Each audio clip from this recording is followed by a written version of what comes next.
Good morning. We are going to redo the lecture of last week on Lagrange multipliers because it didn't come out the way we wanted. So it's going to be a redo of that lecture.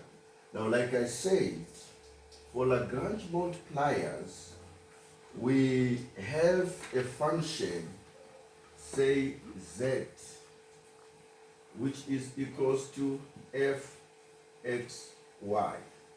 So this function is the one that we call an objective function, which we want to maximize or minimize. So in short, we say we want to optimize this function. And this function must be defined for all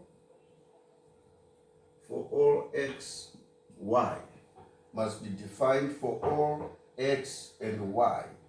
Now, in a real world system, this function here is constrained or must be constrained. It must have some factors. For example, if you want to maximize profit, there are factors like demand and supply that you need.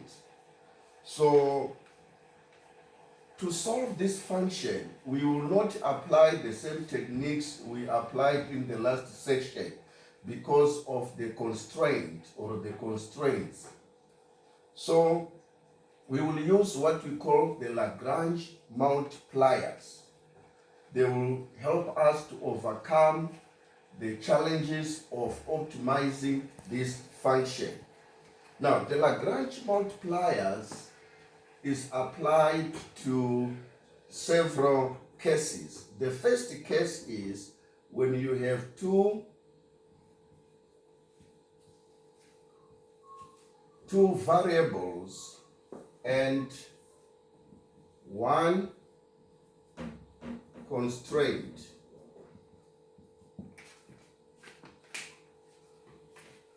You have two variables and one constraint. Okay? So what it means is you have your function fxy constrained by a function phi fxy equals to 0. So what then do you do?